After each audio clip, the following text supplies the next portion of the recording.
Bonjour à tous et bienvenue sur un nouvel épisode d'A to Change. Aujourd'hui, on vous parle du RACI, un outil de gestion de projet qui aide à définir les rôles et les responsabilités de chacun dans une équipe.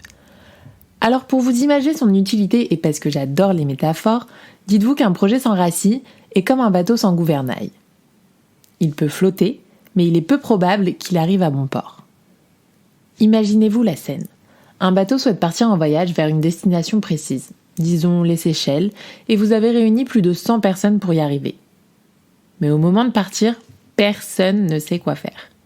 Vous vous regardez tous et vous vous demandez qui sera responsable de diriger le navire vers sa destination ? Qui doit assurer la sécurité de l'équipage et des passagers ?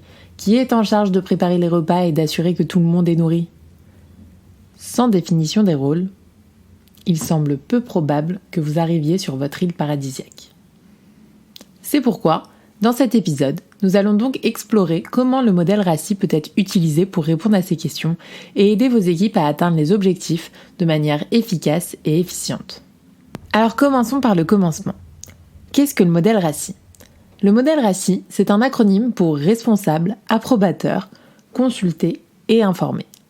Il s'agit d'une méthode qui permet de définir clairement les rôles et les responsabilités de chaque personne impliquée dans un projet de changement. Vous avez donc le responsable, c'est la personne qui est en charge de réaliser une tâche ou une activité et qui en assume la responsabilité. Cette personne est souvent désignée comme le propriétaire de la tâche et doit s'assurer que celle-ci est effectuée dans les délais impartis et selon les exigences spécifiées. Vous avez ensuite l'approbateur. C'est la personne qui donne son approbation avant qu'une tâche puisse être considérée comme terminée ou avant qu'une décision importante puisse être prise. Cette personne est souvent le ou la supérieur hiérarchique de la personne responsable, le R, et est en charge de s'assurer que la tâche est conforme aux exigences. Vous avez ensuite les consultés, le C. Ce sont les personnes qui ont une expertise ou une connaissance particulière qui est pertinente pour la tâche ou l'activité en question. Ils peuvent fournir des conseils ou des recommandations sur la manière de mener à bien une tâche. Et enfin, vous avez les informés. Ce sont les personnes qui doivent être tenues informées de l'avancement de la tâche ou de l'activité, mais qui n'ont pas de responsabilité directe sur celle-ci. Ils doivent cependant être informés des résultats finaux et des décisions prises. Alors prenons comme exemple l'organisation d'une soirée d'entreprise pour le lancement d'un nouveau produit. Dans ce cas, le modèle RACI pourrait être utilisé de la manière suivante. Vous avez votre responsable, Rachel, qui sera en charge de la planification générale de l'événement, de la coordination des fournisseurs et de l'équipe chargée de la logistique. Elle va s'assurer que l'événement se déroule sans accroc. Vous avez ensuite Antoine, l'approbateur, qui sera responsable de l'approbation du budget de l'événement et des décisions stratégiques liées à cette soirée. Vous avez ensuite Caroline et Charles qui seront consultés et qui, eux, seront experts de la communication et du marketing de l'entreprise. Ils seront consultés pour les décisions relatives à la promotion de l'événement et à la création du support marketing. Et enfin, vous avez Isabelle et Yvan qui seront informés de l'avancement de l'événement et des résultats finaux, mais ils n'auront aucune responsabilité directe sur l'organisation. Isabelle sera la responsable du département des ressources humaines et Yvan, le responsable financier. Alors c'est bien beau tout ça, mais comment faire pour définir les rôles et les responsabilités de chacun ? Pour définir les rôles et les responsabilités, c'est simple, il suffit de suivre quelques étapes clés. Tout d'abord, vous devez dresser une liste de toutes les tâches nécessaires pour atteindre l'objectif du projet. Ensuite, vous pouvez évaluer les compétences et les intérêts de chaque membre de l'équipe pour déterminer qui est le mieux qualifié pour chaque tâche. Une fois que vous avez identifié les membres de l'équipe les mieux qualifiés pour chaque tâche, vous pouvez leur assigner des rôles et des responsabilités spécifiques.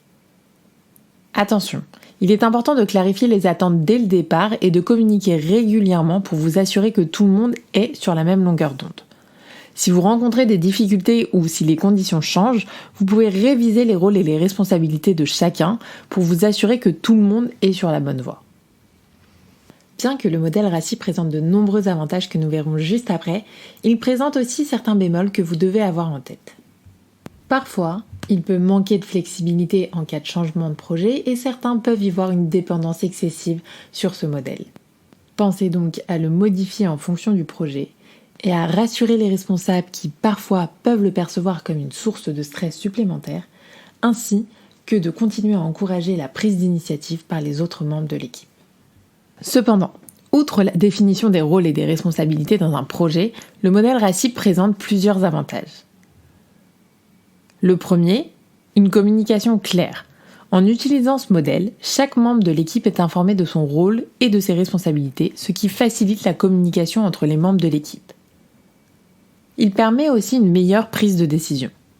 Celui-ci va aider à clarifier les processus de prise de décision en identifiant qui doit donner son approbation ou être consulté avant qu'une décision soit prise. En termes de timing, elle permet de réduire les retards. En définissant clairement les responsabilités, le modèle RACI peut réduire les retards causés par des malentendus ou des chevauchements de responsabilités. Vous avez ensuite une meilleure utilisation des ressources. En identifiant les personnes les plus appropriées pour chaque rôle, le modèle RACI peut aider à maximiser l'utilisation des ressources de l'équipe. Pour résumer, vous avez donc l'amélioration de l'efficacité et de l'efficience, la clarification des rôles, l'amélioration de la communication et la facilitation de la prise de décision. Pratique, non ? Reprenons notre exemple du début. Si vous imaginez que votre projet est un bateau qui veut naviguer vers les Seychelles, le modèle RACI peut être comparé à une carte de navigation. Tout comme une carte indique les eaux navigables, les récits et les îles, le modèle RACI indique les rôles et les responsabilités de chaque membre de l'équipe. Cela permet donc à l'équipe de naviguer plus facilement vers l'objectif commun, tout en évitant les obstacles et en assurant que chacun sait ce qu'il doit faire pour arriver à destination en toute sécurité. Comme un équipage qui travaille ensemble pour naviguer un bateau, l'équipe qui utilise le modèle RACI peut travailler plus efficacement pour atteindre ses objectifs. Voilà, chers auditeurs, j'espère que vous avez bien voyagé et si c'est le cas, n'hésitez pas à nous mettre 5 étoiles sur Apple Podcast ou Spotify ou tout simplement à nous écrire, ça nous fait toujours très plaisir. À bientôt!